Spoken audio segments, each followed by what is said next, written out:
My brother answered the door. He looked at me the way you'd look at a stranger trying to sell something you didn't want, then started to close it. I put my hand on the frame. "That's my house," I said. He didn't move. "Mom said you weren't coming back." I'd driven 11 hours straight from Fort Bragg.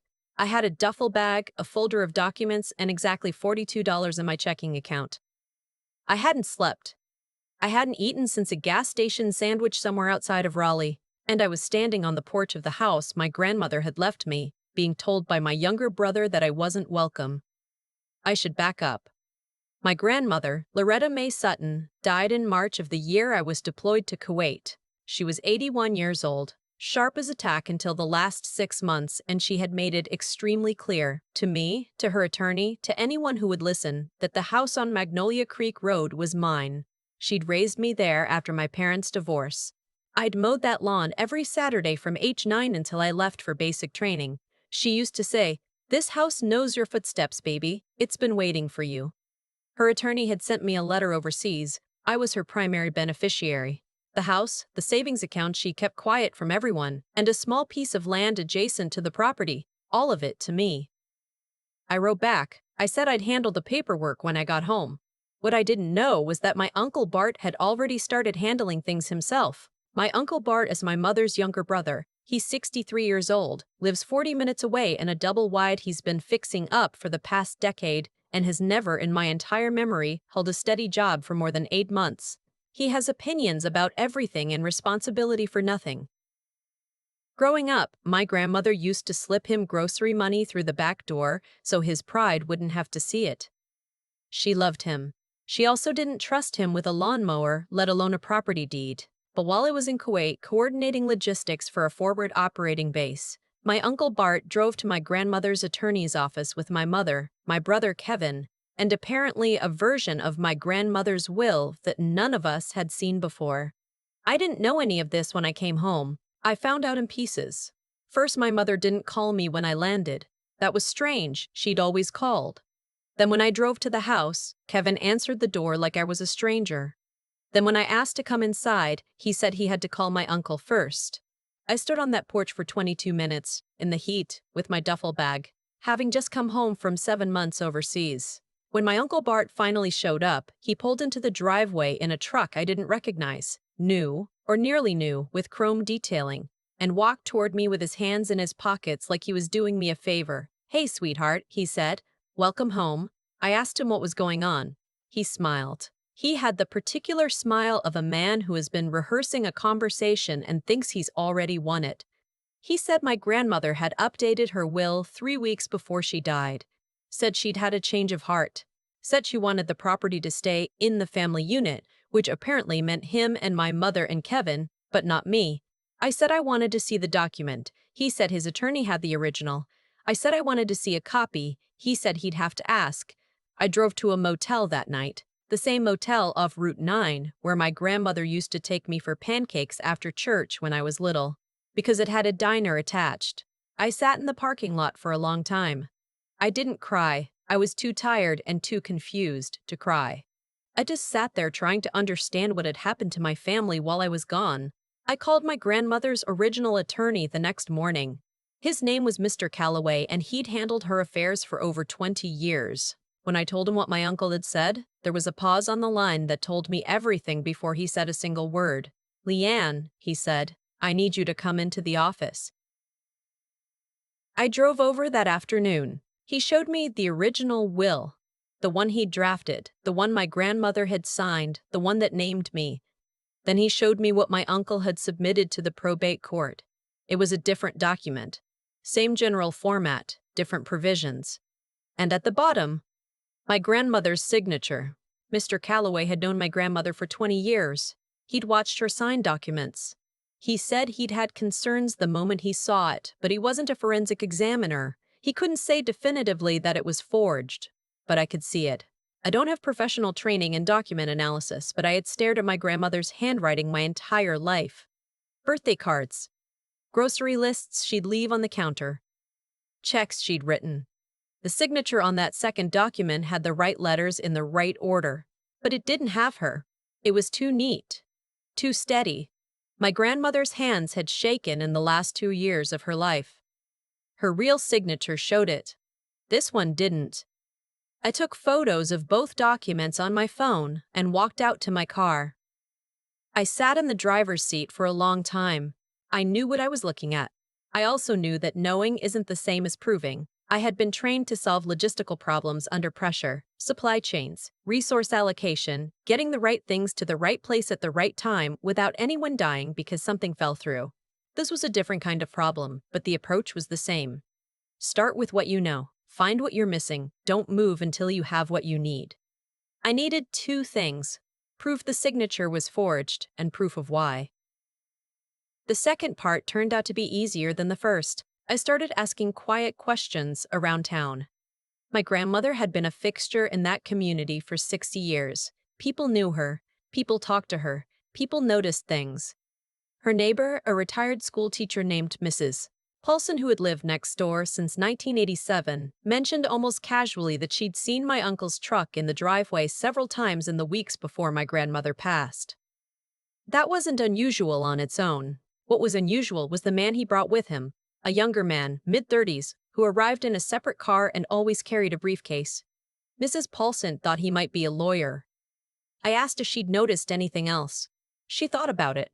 Then she mentioned that during one of those visits, she'd heard raised voices through her open kitchen window. She didn't catch the words, but she said my grandmother's voice sounded distressed in a way she hadn't heard before.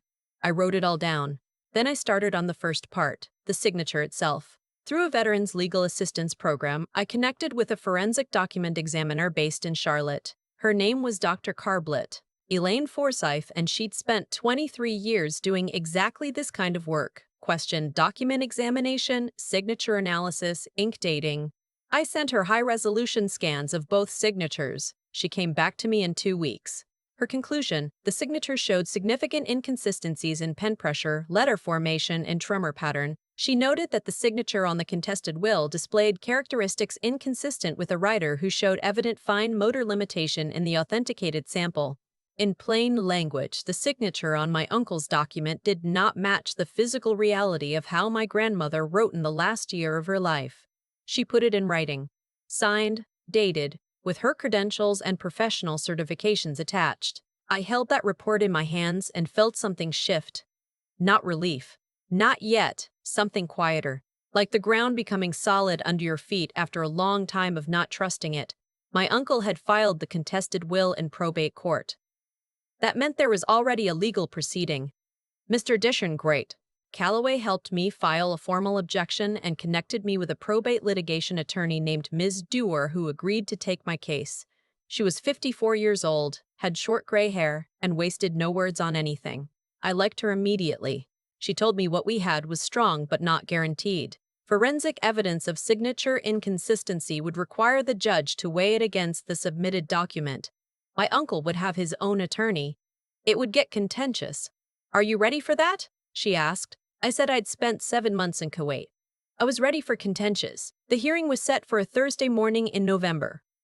Courtroom 4B in the county courthouse, the same building where I'd gone with my grandmother once when I was 12 to watch a friend of hers testify at a zoning dispute. I remembered thinking it was the most serious room I'd ever been in. I wore my dress uniform, not as a statement. Because I owned 2 pairs of civilian slacks and neither of them fit right anymore. And also, I'll be honest, because I'd earned it, and I wasn't going to apologize for that. My uncle and mother arrived with their attorney, a man named Mr. Bryce, who had the polished look of someone who charged by the hour and knew it. Kevin sat behind them in the gallery. He didn't look at me. My mother looked at me once, just once, and then looked away. She'd always been better at pretending things weren't happening than at facing them. I used to think that was a weakness. Standing there that morning, I mostly just felt sad about it. My uncle, though. My uncle looked at me like he thought this was still a negotiation, like maybe I'd take a smaller piece if he offered it nicely enough. I'd seen that look before, on people who had underestimated what was in front of them. The hearing started. Mr. Bryce presented their case first. The updated will was submitted. He spoke about my grandmother's right to change her estate plans, her relationship with her son, meaning my uncle, her brother, though the phrasing was careful, and her desire for the property to remain under family stewardship during a period of uncertainty while I was deployed. He was smooth. I'll give him that. Then Ms. Dewar stood up. She began methodically. She submitted Mr. Calloway's affidavit regarding the original will and his 20-year relationship with the decedent. She submitted documentation of my grandmother's established fine motor limitations, sourced from her medical records. She submitted Mrs. Paulson's written statement about the visits and the distress she'd observed. Then she submitted Dr. Forsyth's report. She didn't dramatize it.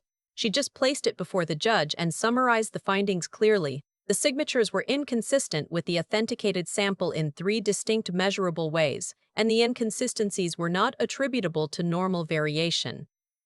My uncle's attorney objected, argued that the examiner's methodology was contestable, that signatures vary, that elderly individuals can sign differently under different circumstances. The judge, a woman in her early 60s with reading glasses she kept taking on and off, listened to all of it. Then she asked a question that Mr. Bryce did not have a clean answer to.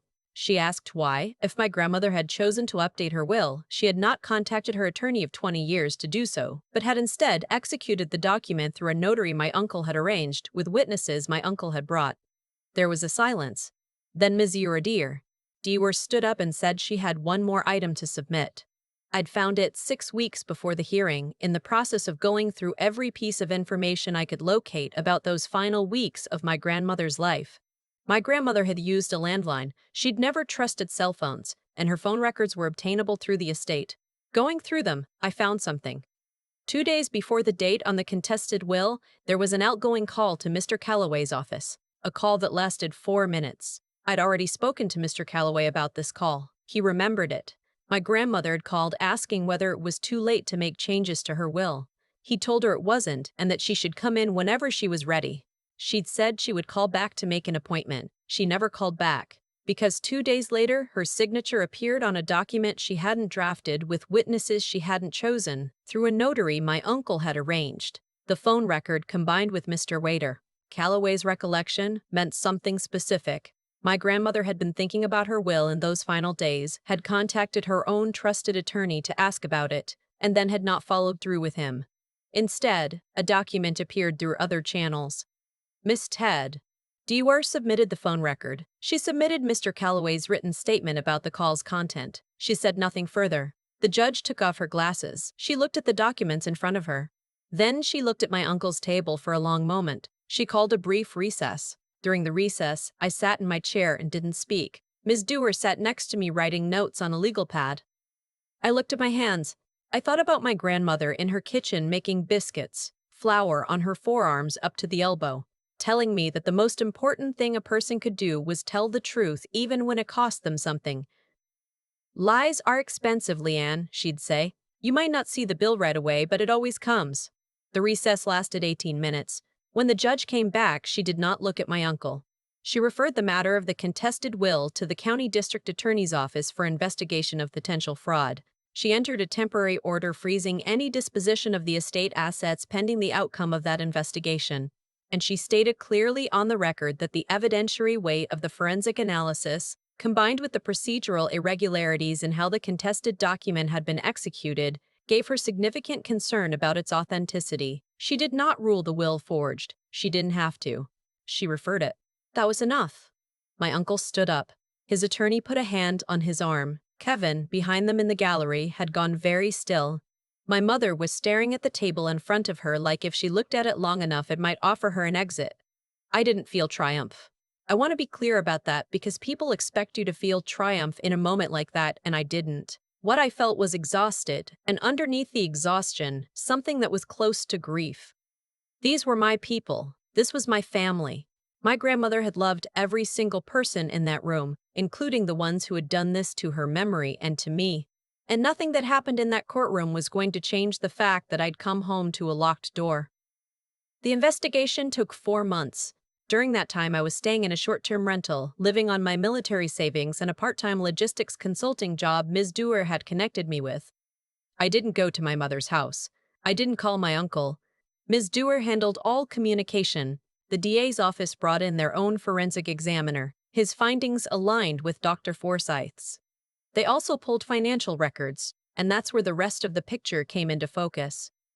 The truck my uncle had been driving when he showed up at the house. A payment made from my grandmother's savings account 6 weeks before she died, during a period when he'd had access as an authorized helper on her account. The account she kept quiet from everyone. My uncle had known about it. Somehow, he'd found out. And he'd moved. He was charged with elder financial abuse, fraud, and forgery. His attorney negotiated a plea. He did not go to prison. He's 63, first offense, cooperated with the investigation. But he paid back what he'd taken. He lost his claim to anything in the estate, and the contested will was formally invalidated. The house on Magnolia Creek Road came back to me on a Tuesday afternoon in March. Miss Dolier called me while I was at my desk and said, "It's done, you can go home now." I drove out there that evening. I parked in the driveway and sat for a minute before I went in. The porch needed repainting.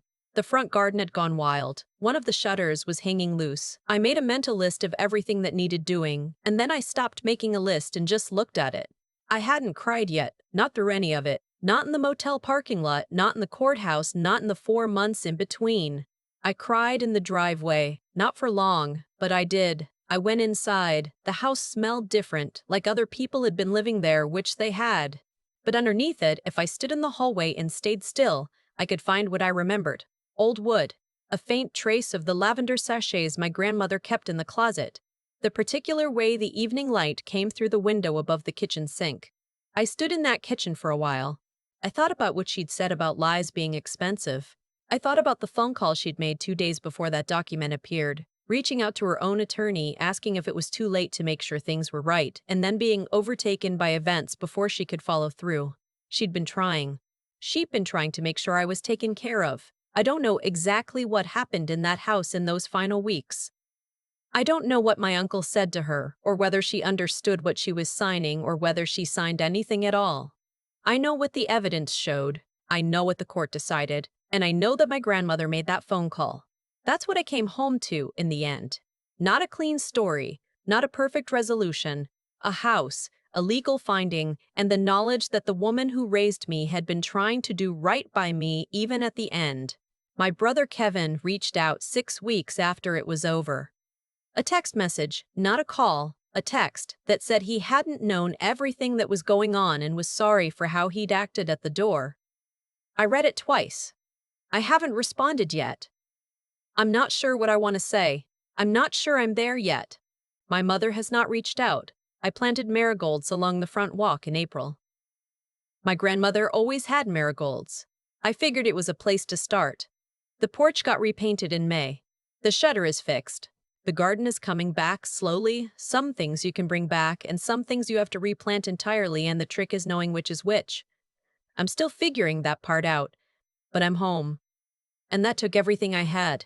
So if you're sitting somewhere right now watching this, and something was taken from you while your back was turned, while you were busy, while you were away doing something that mattered, I want you to know it's possible to find your way back. It is slow and it is painful, and there will be days when you're not sure the thing you're fighting for still exists, but sometimes it does. Sometimes it gets to come home. I've thought a lot about what my uncle actually believed when he walked into that courtroom. I think he believed I wouldn't fight. I think he looked at me. 29 years old, just back from overseas, no savings, no local attorney, no one in the family on my side, and he calculated that the cost of fighting him would be higher than whatever I stood to gain. He'd done the math wrong. But I understand why he did it that way. People who take things from others usually do it because they've correctly identified a moment of vulnerability. What they miscalculate is what the person they've underestimated is willing to do once they understand what's happened. My grandmother used to say that the truth has a way of holding its shape even when everything around it gets distorted. She wasn't talking about courtrooms. She was talking about ordinary life, about the way you always know, somewhere underneath the noise, what actually happened and what actually matters. I think about that a lot now. The forged signature didn't hold its shape. Dr. Forsyth could see it. The judge could see it. Because the truth of my grandmother's hands, how they moved, how they trembled, what they'd looked like signing her name for 81 years, that didn't change just because someone needed it to. What I want to say about Bart isn't that he was a monster. He was a man who had spent his whole life watching other people have things he didn't, and he found a window and he climbed through it. That's not an excuse, it's just what happened. And the reason it caught up with him wasn't luck or fate or anything outside of cause and effect. It was that he moved fast, and he moved sloppy, and he left behind a phone record, a financial trail, and a neighbor with an open kitchen window. Every choice he made to speed things up, to cut corners, to assume I was too far away and too tired to look closely. Every one of those choices became evidence. That's the thing about shortcuts taken at someone else's expense. They rarely disappear cleanly. They leave marks. I think about the person I had to become to get through this. I had to be methodical when I was furious. I had to be patient when I wanted to move. I had to sit across from Ms. Duwar in her office and answer her questions without falling apart, because falling apart wouldn't help me and it wouldn't help my grandmother's memory either. The discipline I'd built in the army, the ability to stay functional under pressure, to break a large problem into smaller ones, to not mistake motion for progress, that's what got me through it. Not anger. Anger was there, but it wasn't in charge. And that's what I'd want anyone to take from this, if anything. Not that justice always comes. I know it doesn't. Not always. Not for everyone. But that the qualities you build in yourself before the hard thing happens are the ones that carry you through it. Integrity, because it keeps your own hands clean when you need them to be.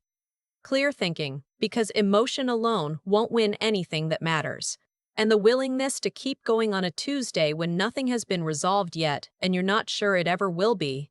Loretta raised me to be those things. It turns out that was the most valuable thing she ever left me. The house on Magnolia Creek Road came second.